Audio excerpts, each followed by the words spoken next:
अस्सलाम वालेकुम। मेरा नाम है मकबूल अहमद और आप देख रहे हैं बनारस की आवाज़ न्यूज़ चैनल।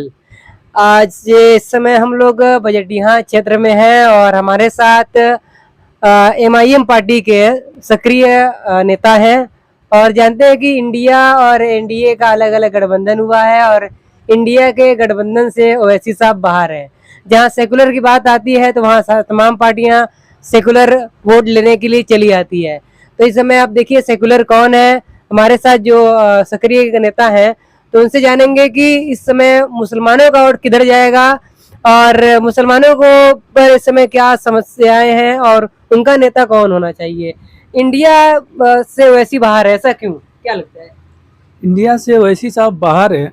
ये तो एक यहाँ के जो सेकुलरिज्म पार्टियां हैं जो जो अपना चेहरा दिखाना चाहती है, उनके असली चेहरा की वजह से आज वैसी साहब बाहर है। यानी कि ये जो इंडिया सदस्य लोग हैं, इंडिया जो लोग हैं, ये लोग हमेशा मुसलमानों को बेवकूफ़ बनाए हैं।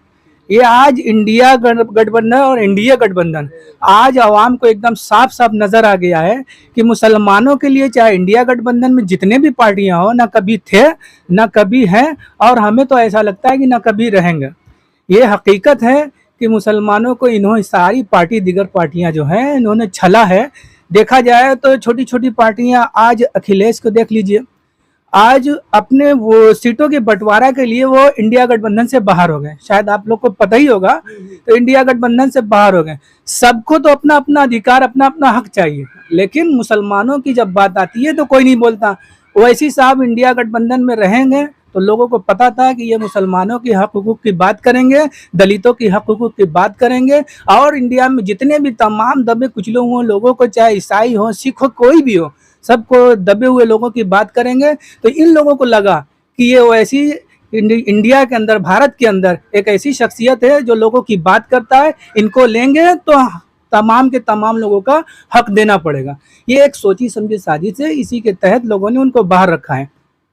तो क्या लगता है ये उनको बाहर रखा गया है कि वो खुद बाहर हैं? बार बार उनको बीजेपी का बी पार्टी कहा जाता है, ऑल इंडिया मुस्लिम जो पार्टी है। जो लोगों को जो कहना है वो कहेंगे ही, लेकिन वास्तविकता जो है हमने आपको बता दिया कि अगर से इनको रखेंगे, आज पूरे भारत के तमाम धर्म के लोग, तमाम के तमाम लोग जानते हैं कि अगर कोई किसी हक हुकूक की लड़ाई करने वाला अगर से कोई है, बात रखता है, किसी की हकीकत में बात उठाता है, तो वो सिर्फ और सिर्फ एक चेहरा है, सबसे ज़्यादा पॉपुलर असदुद्दीन ओवैसी साहब। वो सिर्फ बात ही नहीं करते, वो दमदारी से अपनी बात, लोगों की बात मनवाना चाहते हैं कि इनका ये हक है, इनको दिया जाए। ये एक सोची समझी साजिश के तहत इनको बाहर करते हैं। अब इल्ज़ाम कुछ भी लगा दें, चाहे बीजेपी का बी टीम का है, चाहे सी टीम का है, चाहे डी टीम का है, इससे कोई मतलब नहीं। यहाँ के लोगों को, यहाँ के नागरिकों को, भारत के सभी वासियों को, भारतवासियों को ये पता है कि हकीकत क्या है। यह अब कोई ढकी छुपी हुई बात नहीं है, हर कोई आसानी से जान रहा है, आप भी जानते हैं। तो सेकुलर के नाम पर जो पार्टियां तैयार हुई हैं, तो अब मुसलमानों का मतलब खुद तो मुसलमान का समझदार हो गए, उनको लगता है वैसी ही उनके लिए सही है। तो अब कहाँ मुसलमान जाएगा? मतलब मुसलमानों के वोटों का दूरीकरण होगा इस बार फिर। देखिए, सेक्युलर की बात कर रहे हैं, सेक्युलर पार्टी की बात कर रहे हैं। सेक्युलर का मतलब क्या होता है?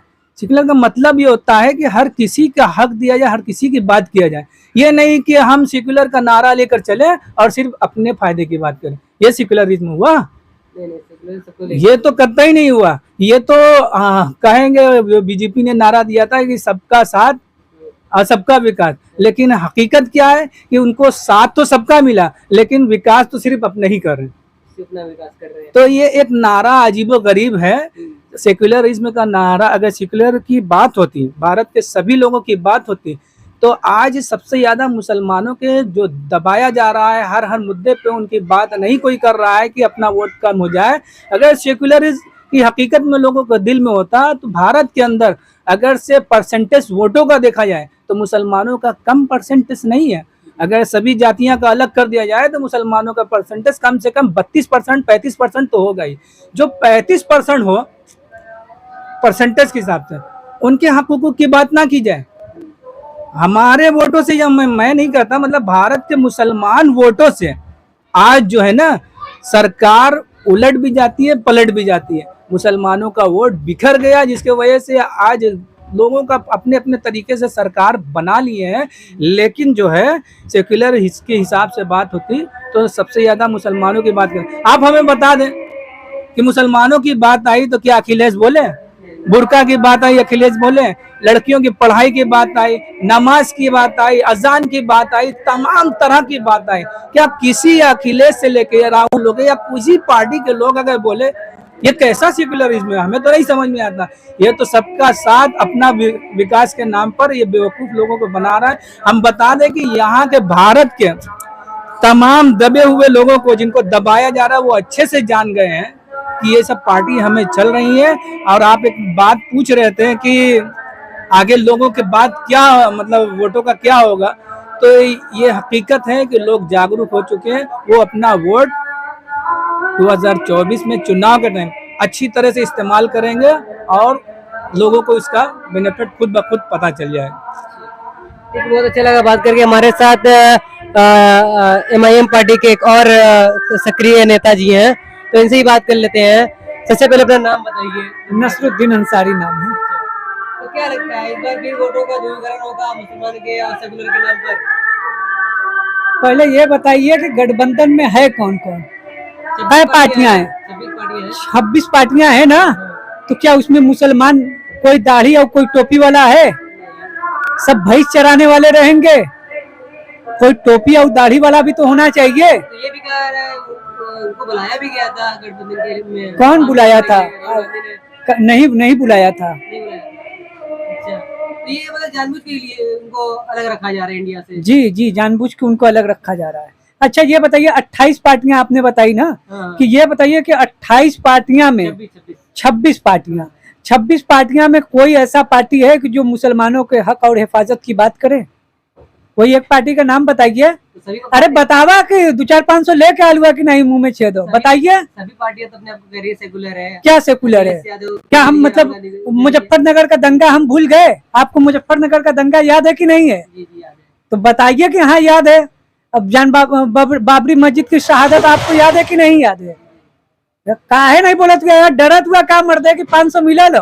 नहीं याद है। याद है तो कहिए कि याद है। तो क्या लगता है आप मुसलमान की साइड जाएगा? अरे हमने सबके ऊपर भरोसा करके देख लिया, कांग्रेस के ऊपर भी भरोसा किया। हमारे बुजुर्गों ने कांग्रेस के सरकार में कानून आया था नसबंदी का, है।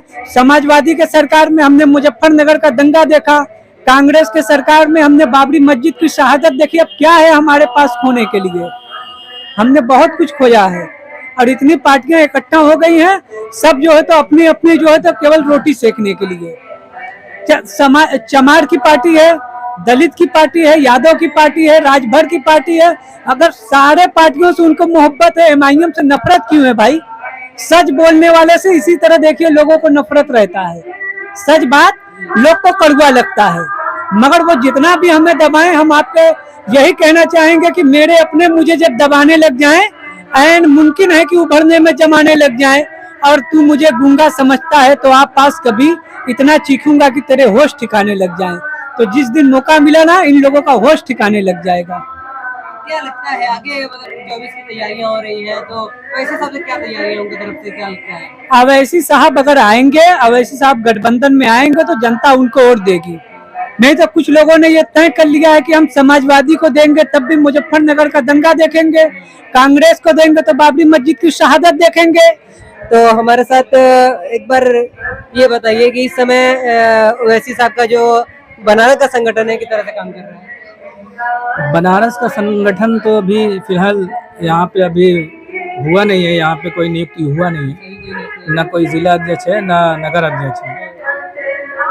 अभी इस पर काम चल रहा है, इंशाल्लाह बहुत जल्दी इस पर जो भी नियुक्त होगा काम अच्छे से होगा, बहुत तेजी में काम करेंगे। अभी चुनाव बीता है, मजबूती से MIM चुनाव लड़ी, तो बात और है कि हार जीत होती है।